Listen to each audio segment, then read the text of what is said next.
Ya, Assalamualaikum warahmatullahi wabarakatuh. Selamat datang kembali di perkuliahan Instrumentasi Bioteknologi. Ya, di pertemuan ke-8 ini kita akan membahas tentang beberapa peralatan yang digunakan dalam pengujian serologi. Ya, seperti ELISA reader, ya, kemudian ada Western blot dan beberapa perangkat alat lainnya yang biasa digunakan seperti multi-channel pipette, microplate reader, apalagi ya, pipet serologi dan lain sebagainya. Sebagaimana kita ketahui, pengujian serologi ini lebih banyak dilihat ya berdasarkan adanya interaksi antigen dan antibodi ya. Nanti kita akan lihat berapa konsentrasi antigen yang terbentuk, antibodi yang terbentuk seperti itu. Nah, sebelumnya untuk harapan ya, yang diharapkan setelah Anda mengikuti perkuliahan ini, tentu Anda dapat mengidentifikasi alat-alat yang digunakan untuk serologi, seperti microplate reader, microplate washer, ya, kemudian ELISpot reader, multi-channel pipette, ya, macam-macam. Kemudian ada beberapa alat seperti Western blot. Nah, ini salah satu juga bagaimana mendeteksi protein dengan menggunakan antibody. Oke, kita lihat ya. Secara penampakan ini adalah alat yang disebut dengan ELISA multi-mode reader ya. Dia bekerja dengan menggunakan prinsip spektrofotometer ya, dengan panjang gelombang ya. Jadi bedanya dengan menggunakan spektrofotometer yang lainnya itu biasanya yang menggunakan kuvet itu posisi lampu ya, lampu yang berada di bawah ya. Kalau ELISA ini adalah posisi lampu untuk detection-nya itu berada di bottom gitu. ELISA sendiri kepanjangan dari enzyme immunosorbent assay ya. Jadi untuk pengujian secara apa namanya, deteksi panjang gelombang immunosorbent. Nah, ini adalah pengertian dari ELISA, merupakan teknik laboratorium berdasarkan pada ikatan antigen dan antibodi ya, sehingga dapat diukur konsentrasi antigen dan antibodi tersebut dalam suatu larutan. Pengujiannya nanti ada beberapa macam ya yang dapat dilakukan. Nah, ELISA sendiri ya pertama kali ditemukan oleh, pada dasarnya sebelum ELISA ini berkembang, itu adalah adanya pengujian immunoassay, yaitu dengan teknik radioassay ya. Jadi radioassay ini dikembangkan oleh si Rosalind Susan ya pada tahun 1960. Dia mengeluarkan suatu artikel tentang pengujian tentang radioassay ya. Kemudian Enval ya, dan Enval dan Pierman itu dia mengembangkan lebih spesifik ya, sehingga terciptalah ELISA ya, Enzyme Link Immunosorbent Assay, yaitu pada tahun 1971, dan dia mendapat Nobel untuk pengujian ini. Nah, di sini tidak ada pelabelan tentang seperti hal dengan radio assay ya. Kemudian dapat digunakan untuk mendeteksi antibody dan antigen, dan sangat sensitif ya, bahkan sampai konsentrasi pikogram per mililiter gitu. Nah, dia untuk antigen ininya ya, dia menggunakan antibody monoklonal ya, karena dia memang bekerja secara spesifik pada target. Kemudian dapat diinterpretasikan dalam bentuk data kualitatif dan kuantitatif. Kualitatif ini kita dapat melihat adanya perubahan dalam larutan tersebut ya, ketika kita sudah melakukan blocking, kita melakukan titer dan lain sebagainya ya, sehingga terjadi perubahan warna pada larutan. Sedangkan kuantitatif ini kita dapat mengukur dengan panjang gelombang tertentu ya, dengan menggunakan spektrum. Oke. Ini adalah prinsip kerja dari ELISA, di mana antigen tersebut akan berikatan pada plat ya, plat atau sumuran well pada microplate ELISA. Kemudian penambahan antibodi spesifik ini akan berikatan dengan antigen ya. Setelah itu antigen terkonjugasi dengan adanya enzim ya. Selanjutnya dengan adanya penambahan substrat, sehingga terjadi proses reaksi enzimatif ya, dan akan terjadi perubahan warna. Nah, sintesis warna inilah yang deteksi oleh ELISA ya dengan menggunakan spektro. Baik antigen dan antibodi itu dapat dilapisi dengan plat polistiren ya, kemudian antara antibodi dan antigen tersebut dapat berkonjugasi ya, berikatan dengan suatu enzim ya.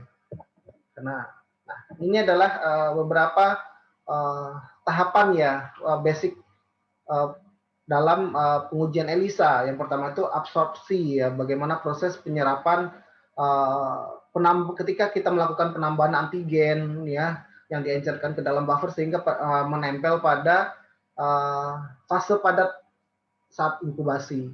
Kemudian kita melakukan pencucian, tujuannya di sini adalah untuk membuang ya antigen atau antibodi yang tidak terblocking ya, sehingga ini akan mengganggu pada proses reaksi enzimatis nya nanti gitu, sehingga harus dicuci ya. Kemudian ada antigen ya. Kemudian antigen ini adalah molekul yang menghasilkan yang dapat menginduksi pembentukan antibodi ya. Kemudian antibodi itu merupakan protein.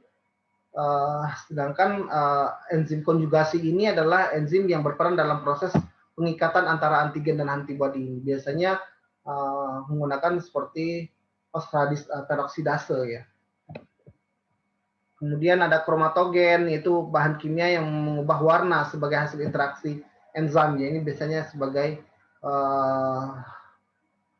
apa namanya indikator ya. Kemudian ada stopping, ya, ini proses penghentian kerja enzimatisnya ya pada saat enzim mendegradasi substrat ya. Kemudian adanya pembacaan selanjutnya dengan menggunakan spektrofotometer yang dalam seperangkat alat ELISA. Oke. Nah, ini adalah ilustrasinya sebenarnya ya. Kalau kita lihat prosesnya itu kita menambahkan antigen ya, kemudian diinkubasi semalaman ya. Nah, ini antigen itu akan menempel pada dinding plate ya. Kemudian pencucian sumur untuk beberapa antigen yang tidak menempel ya dibuang ya. Kemudian pemblokiran ya dengan menggunakan buffer.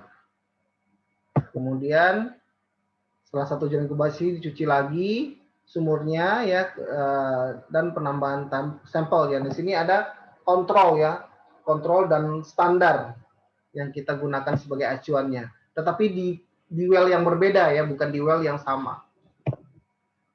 Nah, ini adalah penambahan protein ya, biasanya BSA ya, yang berikatan dengan antigen tersebut ya, karena sudah. Nah, setelah 2 jam inkubasi, kemudian ditambahkan reaksi enzim ya, radis peroksidasenya. Nah, ini dia enzimnya. Kemudian diinkubasi kembali, kemudian dicuci ya, untuk memastikan enzim yang tidak menempel pada protein BSA. Kemudian baru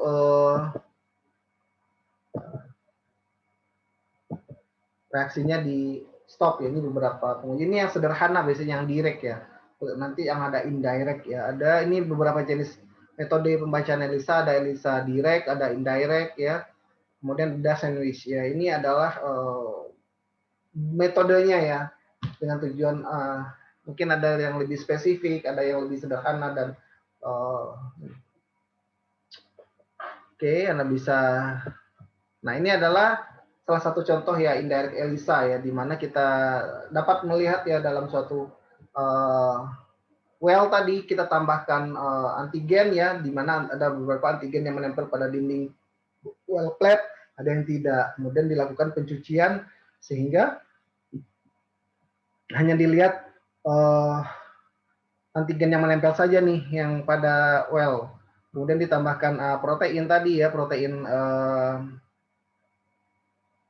non-interaction ya atau BSA ya yang akan berikatan dengan antigen tadi ya. Ini ada beberapa protein yang tidak berikatan sehingga ketika kita melakukan pencucian akan hilang. Kemudian baru ditambahkan antibodi sekunder yang sudah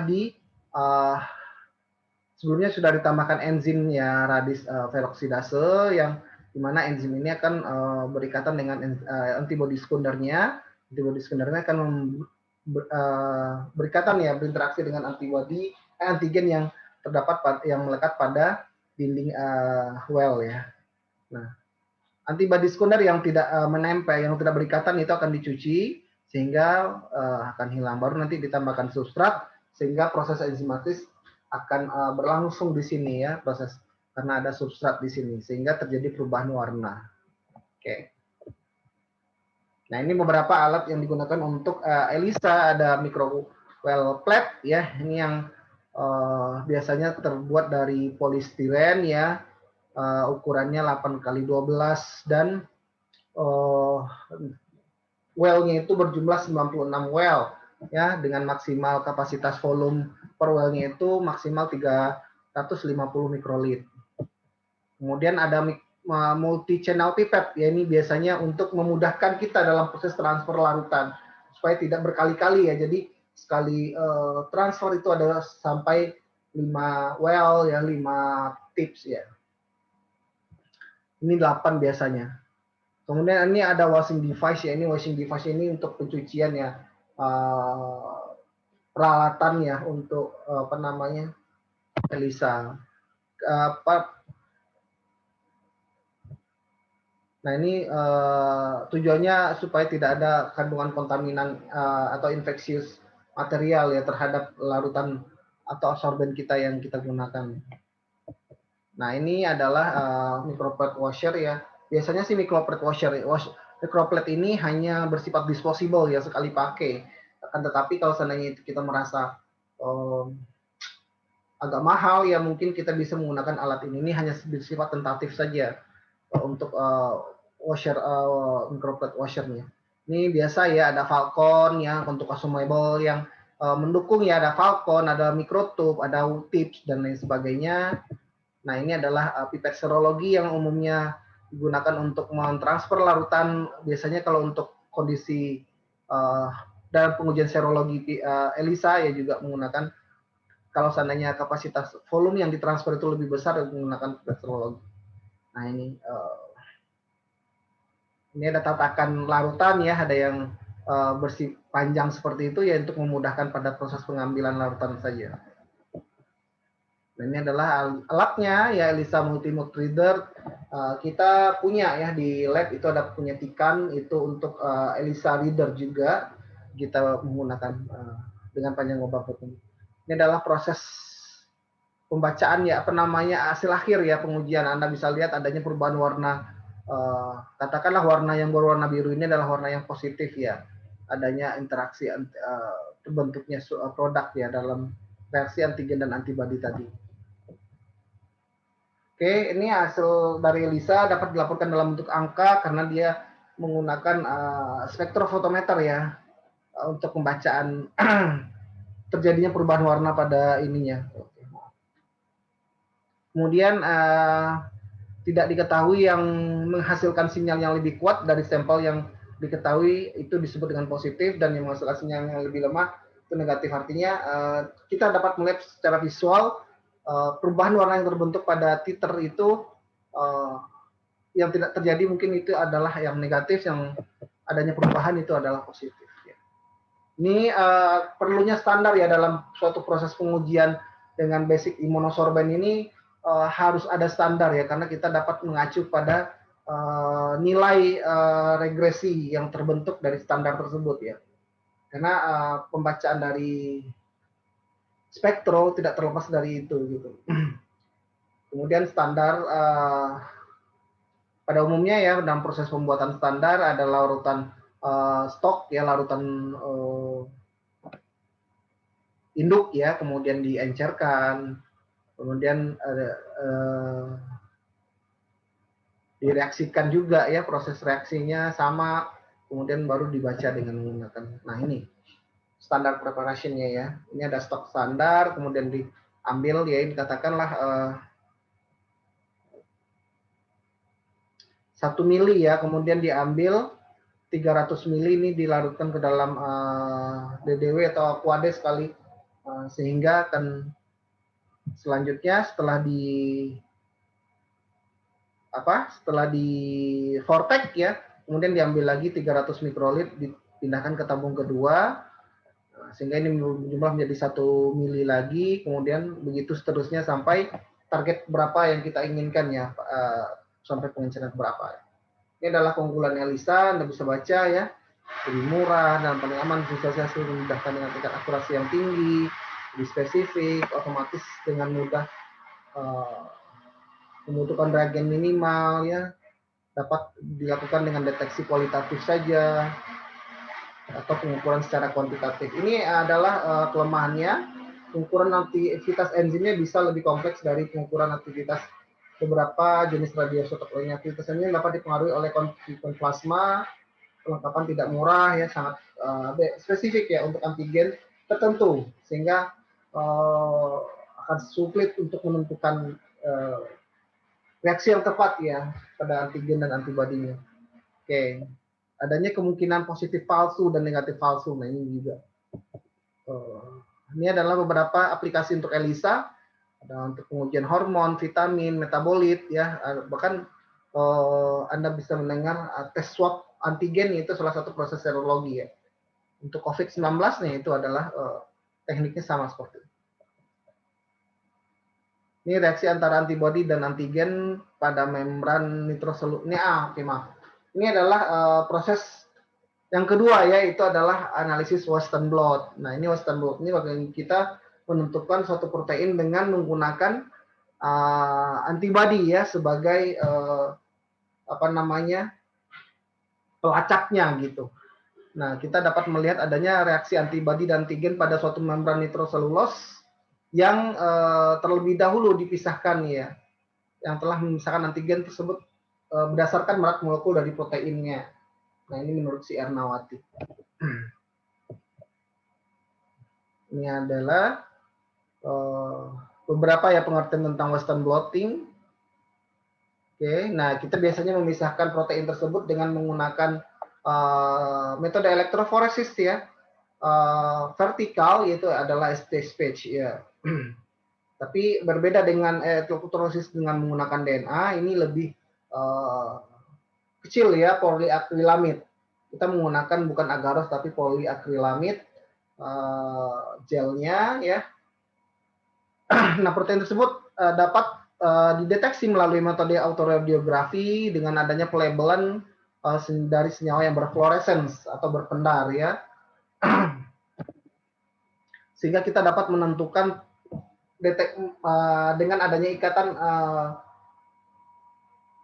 pelabelan tadi dengan menggunakan antibodi tadi, dia akan berikatan dengan protein yang spesifik sehingga dapat dideteksi dengan ketika kita sudah menstain ya atau mewarnai si gel. Oke. Nah, ini adalah prosesnya tadi.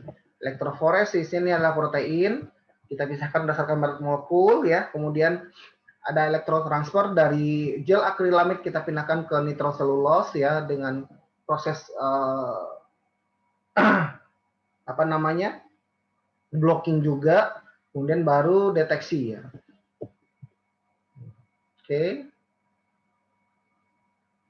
Nah, biasanya kenapa kita selalu ya ketika kita merun atau menload protein itu untuk elektrodanya dari negatif ke positif ya. Padahal kita tahu bahwasanya protein itu ada yang negatif, ada yang positif. Bagaimana proses bagaimana treatment yang kita lakukan untuk menjadikan protein ini bisa bersifat negatif semua ikatannya ya, karena kita tahu bahwasanya protein bersifat amfoterik. Amfoterik itu ada negatif dan positif, yaitu dengan penambahan SDS page-nya. Dengan SDS page inilah protein akan bermuatan negatif. Oke. Sehingga dia ketika kita load dia akan menuju ke kutub positif ya. Nah, ini adalah prosesnya yang saya bilang tadi ya, ini adalah kutub negatif ya, ini kutub positif ya, ini adalah katoda, ini adalah anoda.